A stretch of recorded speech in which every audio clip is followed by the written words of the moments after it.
Greetings, one and all, and welcome to another episode of Time Traveler, the 1930s. Today, before we get started, I want to make a quick disclaimer based on a rather obnoxious and ill-timed, well, it was rude, comment on the Joan Crawford video from someone who had no idea about my work and what I was doing. And indeed, every character that I put into this series is, as a sim, a kind of a conglomerate, a composite, if you will, of how they looked when they were most familiar to audiences and perhaps as icons now and kind of pop culture icons and whatnot today, as opposed to what they look like exactly in the 1930s. So I kind of take both of those images and put them together and come up with the look that I'm going for, which is usually somewhere in between on the timeline, and kind of brings it together for the audience. So for those who don't understand, now you do. Let's get on with the show. Today, being a fan of horror and growing up watching and reading the horror genre and being very into it, I'm very excited to introduce you to this week's guest, Boris Karloff. Amazing king of horror, and I'm so pleased to bring his story to you. Could not nearly cover every film and every project he did, or even talk about his life just in entirety. It was very jam-packed, and I'm going to hit the highlights, and I hope you enjoy it, and at least enjoy the ride.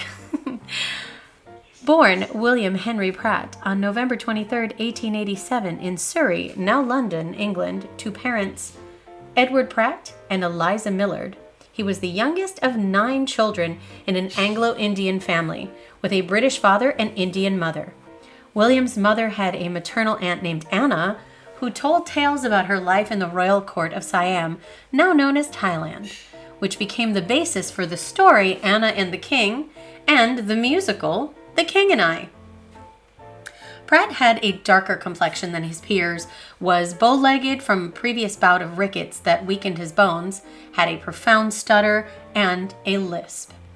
He overcame the stutter in time, but he took his share of teasing and abuse at the hands of other children. His lisp remained with him throughout his adult life and is evident in his film performances. William and his family spent many years in Enfield, England, in Middlesex County, where he attended a number of public schools. Eventually, he ended up in King's College in London, but he left abruptly before graduating in 1909 and moved to Canada. He worked as a farm laborer and drifted around the country from location to location until he discovered his future vocation. He also married Grace Harding at this time, whom he divorced in 1913, the first of 6 wives. Pratt fell into acting while in Canada in 1911. It was at this time that he chose his stage name of Boris Karloff. Some say that Pratt saw the name Karloff somewhere in literature, although the source has been widely speculated upon, and he liked the sound of it. He claimed to have chosen the first name Boris because it sounded foreign and perhaps a bit exotic. The 2 names seemed to fit together well, both of Slavic origin, seen in countries such as Russia, Ukraine, and Bulgaria at the time. Young Boris decided to change his name to spare his family embarrassment as he took on an acting career. His brothers had all become members of the British Foreign Service and were very distinguished. Boris never wanted to sully that dignified reputation by being labeled as the black sheep in the family. Karloff joined the Jean Russell Company in 1911 and began performing in British Columbia and Saskatchewan. Next, he joined the Harry St. Clair Company, performing in Minnow, North Dakota. He remained with the company for 1 year, acting in various productions in an opera house that was located above a hardware store. While in this transitional place in his life, Boris took a second wife, Olive de Wilton, in 1916, whom he remained with for 3 years as well, divorcing her in 1919. In addition to taking a new attempt at married life, Karloff simultaneously acted and took on various manual labor positions to support himself and Olive, until he could become established. He did so during his time with the Billy Bennett Touring Company, as well as in 1918 when he began performing with the Maud Amber Players in Vallejo, California. Then came the notorious Spanish flu outbreak. He was in San Francisco at the time, and his acting troupe was very nervous over potential infection with the virus, so they decided it was time to disband. He moved on to the Haggerty Repertory Company and became the lifelong friend of troupe leader Paul Haggerty. Karloff claims that it was during this time that he received a part as an extra in a crowd scene for a Universal picture. For his time on set, he received $5 US. Hollywood was calling, and Boris made his way there and found himself in several silent films almost immediately. However, he still had to perform manual labor from time to time to support himself. Boris's first screen role was in a serial called The Lightning Raider in 1919. The second role was also in a serial that same year and is the first recorded work of Karloff's to survive. He went on to make several small films between 1919 and 1920, but his first major role came in a film serial, something that had become a bit of a trend. It was called The Hope Diamond Mystery, also made in 1920. Another exciting event in 1920 was Karloff's wedding to Montana Lauren Williams. They remained married until 1922. While he was still taking small parts and finding his niche in the acting world, wife number 4 came into the picture, Helene Vivian Soule, in 1924. But it was also not meant to be, and they split in 1928. Throughout the next 11 years, Karloff played supporting roles in a rather long list of films that saw him mostly fulfilling roles as dark-skinned foreigners due to his complexion. He acted in comedies, westerns, dramas, and mysteries, just about every genre under the sun, but never in a starring capacity. He had acted in 80 films before being found by English director James Whale and being cast as the monster in Frankenstein in 1931. The role was physically demanding for Karloff due to the long hours in the makeup chair, a heavy back brace, and platform boots that each weighed somewhere between 11 and 13 pounds. Universal Studios copyrighted the Frankenstein makeup created by Jack B. Pierce. During his rise to fame, Boris fell in love and married Dorothy Stein in 1930. They produced a beautiful daughter named Sarah and remained together until 1946. There is a rather delightful story about Dorothy going into labor during the filming of Son of Frankenstein and Karloff rushing off in a cab to be there, full makeup and all. Despite the success of his performance, it took audiences much longer to fully be accepted as a major acting talent. He continued to take small parts until he was offered third billing in Night World in 1932, and later reuniting with Whale in The Old Dark House, also in 1932, a horror film in which he finally received top billing. This was just the spark he needed, as he was soon being loaned to MGM to play the title role in The Mask of Fu Manchu, which was also made in 1932. When he returned to Universal, he was cast as Imhotep in The Mummy, again in 1932. It was quite a busy year. It was a hit at the box office, as were his 2 previous horror films, and it is at this point that Boris Karloff becomes established as a master of horror. In 1933, Karloff returned to England to make The Ghoul and The Lost Patrol, a non-horror film which brought him critical acclaim. In 1934, Karloff appeared in 20th Century Pictures' The House of Rothschild, which was also very popular with audiences. However, horror was Karloff's primary genre and his most successful.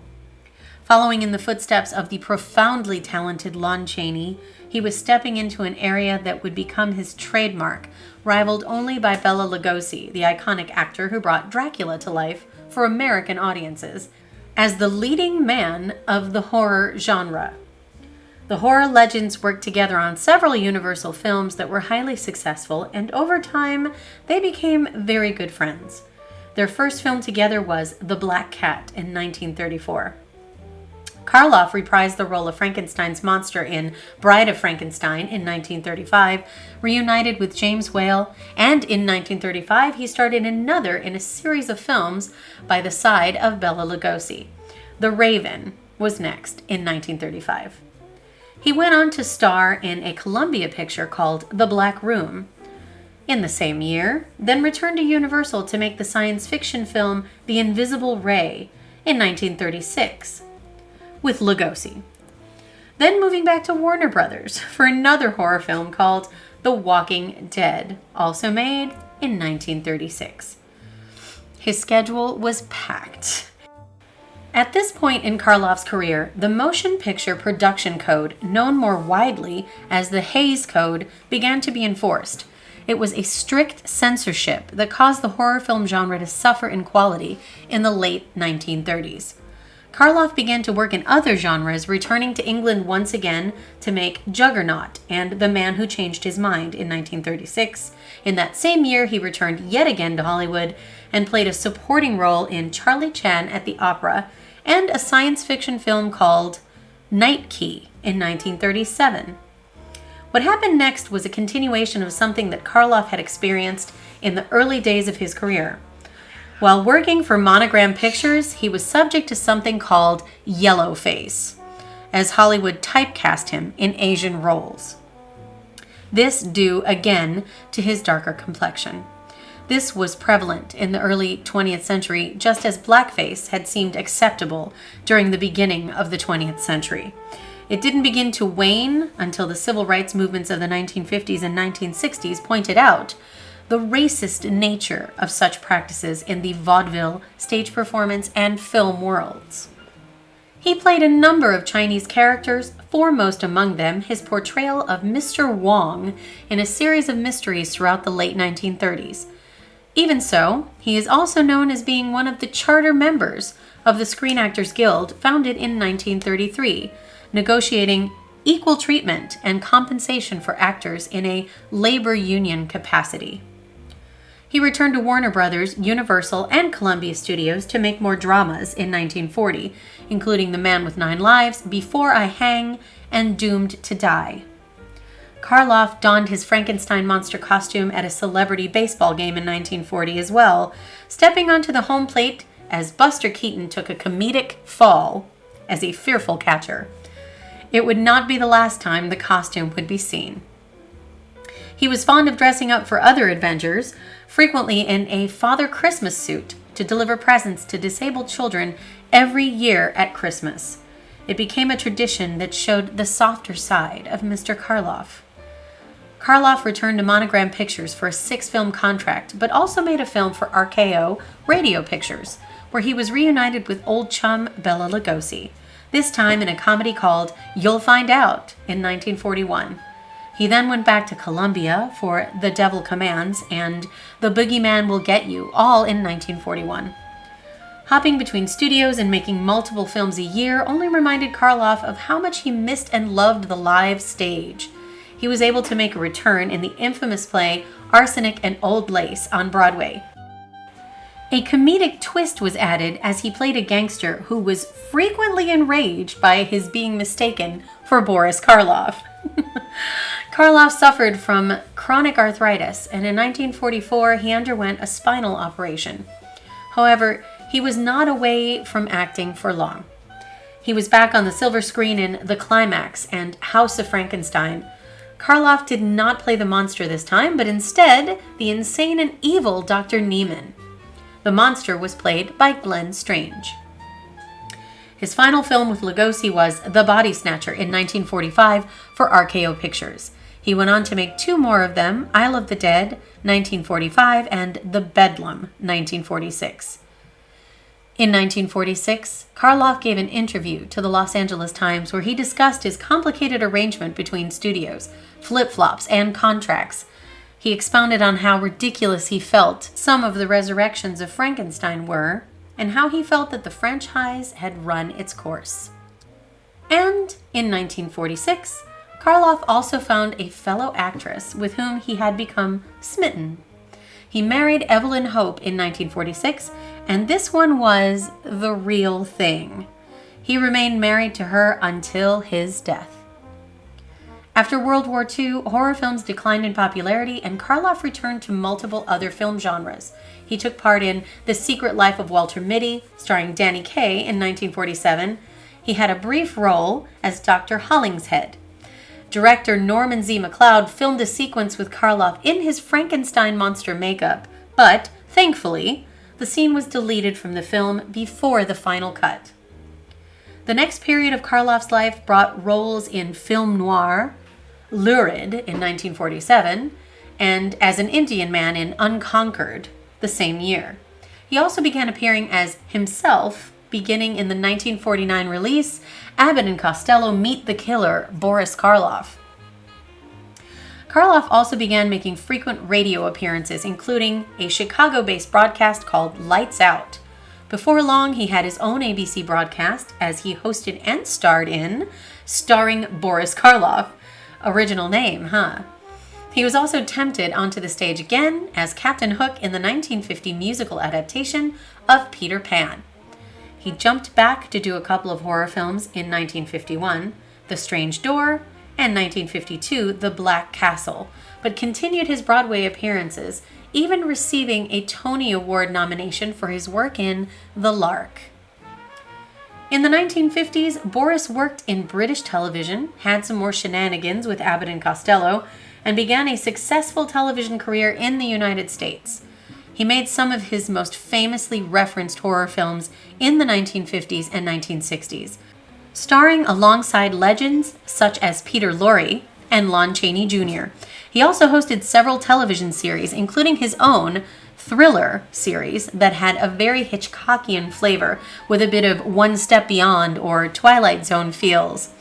An episode is linked in the description in case you'd like to check it out. Karloff continued to make films into the 1960s, including the cult classic remake of Edgar Allan Poe's The Raven, with the incomparable Vincent Price, Peter Lorre, and a very young Jack Nicholson, which he had originally performed in 1935. And he even enjoyed a resurgence of popularity when he performed the narration of Dr. Seuss's How the Grinch Stole Christmas, broadcast on CBS television in 1966, a holiday classic. He made a handful of films in foreign countries, among those Cauldron of Blood, made in Spain in 1967, which was released after his death. While shooting his final film, Karloff required oxygen between takes, having suffered from emphysema for years as a result of heavy smoking for most of his life. He had been functioning with only half of one lung.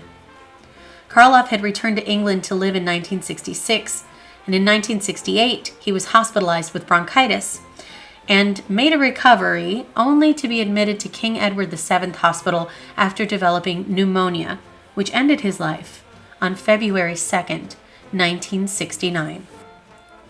Boris Karloff had never legally changed his name, signing documents as William Pratt, aka Boris Karloff. Even so, he had 2 stars on the Hollywood Walk of Fame, one for his film roles and one for his career in television. In 2016, the British film magazine Empire ranked Boris Karloff's portrayal of Frankenstein's monster as the 6th greatest horror movie character of all time. Sadly, Karloff's work was almost completely destroyed in the 2008 fire at Universal Studios. Well, there you have it, folks. Short and sweet. Well, sort of. I hope you enjoyed his story. There's so much more to learn about this fascinating man and his career, mostly in the horror genre. That is what he's known for. As a child, I remember seeing things that he'd made shortly before I was born and knowing him for just that, and really enjoying his cameo appearances on, all kinds of talk shows and TV shows right through the end of his life. I wasn't born in the 60s, but shortly thereafter, and he's definitely near and dear to my heart, along with a lot of other horror genre actors, which I can't cover all of them, but oh gosh, I wish I could. Maybe another new series on the horizon. Anyway, thank you all for watching. Thank you so much for being a part of this series and my journey in Time Traveler. Please, please, please check out all the links, the biography information, entire films, and clips and interviews in the links And thank you for watching. We will have another episode in just a couple of weeks. Until then, I hope you are happy, safe, and incredibly healthy, and that you have a beautiful day.